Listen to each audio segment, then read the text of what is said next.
Bienvenida, bienvenido. Hoy nos sumergimos en un sistema vital que, a menudo damos por sentado, los riñones. Unos filtros maestros. Sí, Nuestra misión es entender qué ocurre cuando estos filtros fallan y qué herramientas tenemos para intervenir. claro. Las fuentes que analizaremos nos llevan por dos caminos principales. Primero, los diuréticos, esos fármacos para ayudar a los riñones a eliminar líquidos. Las herramientas, como dices. Y segundo, las nefropatías, o sea, las enfermedades renales, tanto las crisis agudas como el deterioro crónico. Un panorama completo, la verdad. Vale, pues vamos a desgranar esto. Empecemos por la primera pregunta, la más clave. ¿Qué es exactamente un diurético y cómo funciona? Es la pregunta fundamental, sí. Un diurético es, cualquier sustancia que aumenta el volumen de orina. Pero lo fascinante aquí no es solo que aumentan el agua, sino el cómo lo hacen. Que no es tan simple. Para nada. El mecanismo principal en casi todos es inhibir la reabsorción de sodio en los túbulos renales. O sea, impedir que el riñón recupere la sal. Exacto. Si el sodio se queda en el túbulo, por ósmosis, retiene agua con él. El agua sigue a la sal. Siempre. Así que, en lugar de que el agua vuelva al cuerpo, se elimina. Y clínicamente esto es crucial para reducir el exceso de líquido, ¿no? En edemas o para la hipertensión. Justo para eso. Es una de nuestras herramientas más potentes. Entendido. Bloqueamos el sodio para eliminar agua. Pero las fuentes mencionan varias clases y parece que cada una actúa en un sitio distinto de la nefrona. Sí, la nefrona es la unidad funcional del riñón. Es como si hubiera, diferentes estaciones de control a lo largo de un río. Es una analogía perfecta. Mencionan los diuréticos osmóticos, por ejemplo el manitol. ¿Cómo funcionan estos? Pues los osmóticos actúan muy al principio, en el túbulo proximal. Son sustancias que se filtran al riñón pero no se reabsorben. Ah, vale. Actúan como una esponja en el túbulo, reteniendo agua a su alrededor por pura ósmosis. Impiden que se reabsorba. Y aquí es donde se pone de verdad interesante. Luego están los diuréticos de asa, como la furosemida. El texto los califica como los más potentes. ¿Por qué? Actúan en la rama ascendente gruesa del asa de Henle. Y ahí lo que hacen es inhibir un transportador muy específico. ¿Cuál? El cotransportador de sodio, potasio y 2-cloros. Al bloquear ese mecanismo, que es potentísimo, provocan una eliminación masiva de sal y agua. Una barbaridad, ¿sí? Además, afectan a la capacidad del riñón para concentrar la orina, porque alteran todo el gradiente osmótico de la médula renal. Vale, después tenemos los tiacídicos, la hidroclorotiacida. Actúan un poco más adelante, en el túbulo distal, inhibiendo un cotransportador de sodio y cloro. Un mecanismo similar, pero en otro punto. Y, algo menos potente. Y finalmente, los ahorradores de potasio. El nombre ya da una pista. ¿Qué los hace especiales? Pues que actúan en la parte final, en los túbulos colectores, y su gran ventaja es que evitan la pérdida de potasio. Que es un efecto secundario común de los otros. Y muy peligroso. Hay dos tipos. Los que compiten con la hormona aldosterona, como la espironolactona, Vale, y los que bloquean directamente los canales de sodio en la membrana, como la amilorida. pero el resultado es el mismo. El mismo. Se reduce la reabsorción de sodio y, a su vez, la secreción de potasio. Ahora que conocemos las herramientas, pasemos a los problemas. Las fuentes distinguen muy claramente entre dos escenarios: lesión renal aguda, LRA, y nefropatía crónica, NC. Una distinción que es crítica, sí. La LRA se describe como una pérdida brusca de la función renal en días, pero que puede ser reversible. Mientras que la NC es una pérdida progresiva e irreversible que se mantiene durante meses. Ambas pueden llevar a la incapacidad de eliminar desechos como la urea, pero el origen y el pronóstico, Son muy diferentes. totalmente. Vamos con la LRA. Las fuentes la clasifican según la causa, casi como si fuera una investigación: prerrenal, intrarrenal y posrenal. Me gusta esa forma de verlo. Prerrenal suena a antes del riñón. El texto pone ejemplos como una hemorragia grave o insuficiencia cardíaca. Exacto. Es un problema de fontanería, por así decirlo. No llega suficiente sangre al riñón. El riñón está bien, pero no le llega material. Eso es.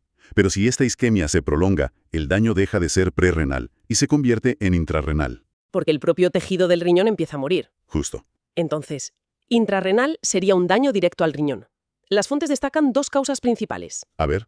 la glomerulonefritis aguda, una inflamación de los glomérulos, a menudo por una reacción inmunitaria tras una infección, Sí, por estreptococos. Es un caso clásico. y la necrosis tubular aguda, la muerte de las células de los túbulos, ya sea por falta de riego o por toxinas y fármacos. Que es la consecuencia directa de una isquemia prerrenal muy prolongada. Y la posrenal, para cerrar el círculo, sería una obstrucción después del riñón, como unos cálculos renales. Un atasco en la tubería de salida, básicamente. Y el efecto fisiológico más peligroso de esta LRA, de esta crisis aguda, es la hiperpotasemia. Sin duda.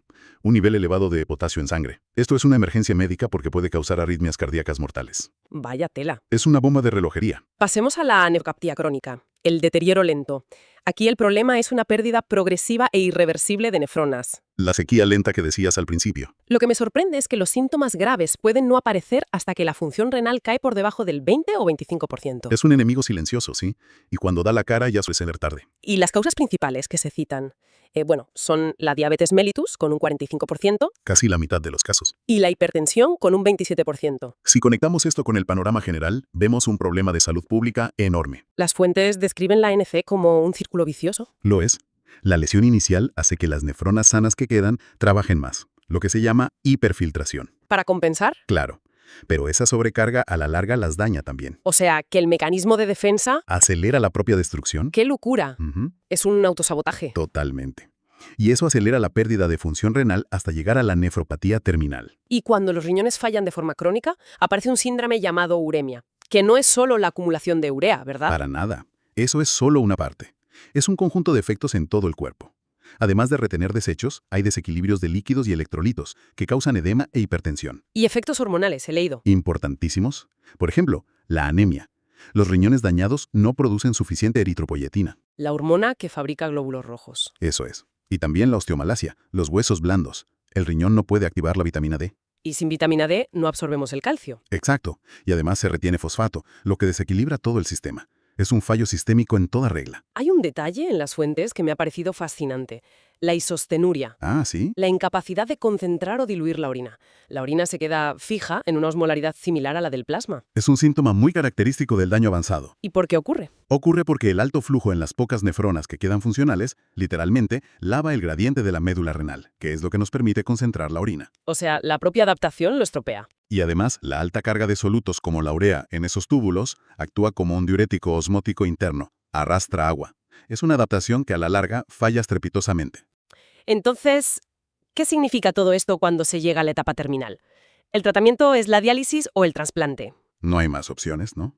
La hemodiálisis se describe como un riñón artificial. La sangre del paciente pasa por un lado de una membrana y un líquido, el dializado, por el otro. Y el principio es la difusión, pura física. Explícamelo. La sangre tiene altas concentraciones de urea y potasio. El dializado no las tiene, o las tiene muy bajas. Así que estos desechos pasan de la sangre al líquido, a favor de su gradiente de concentración. Se mueven de donde hay más a donde hay menos. Tan simple como eso.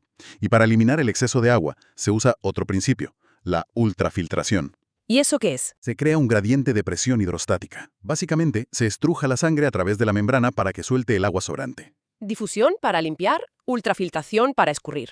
Buena forma de resumirlo, sí. Y la otra opción, el tratamiento de elección según el texto, es el trasplante de riñón. Que puede restaurar la función renal por completo, sí, aunque requiere tomar fármacos inmunosupresores de por vida. Hemos recorrido un camino complejo, desde entender cómo funcionan los diuréticos como herramientas de precisión Que actúan en puntos muy concretos de la nefrona, hasta explorar las dos caras de la enfermedad renal, la crisis súbita de la LRA y el desgaste lento pero implacable de la ANC.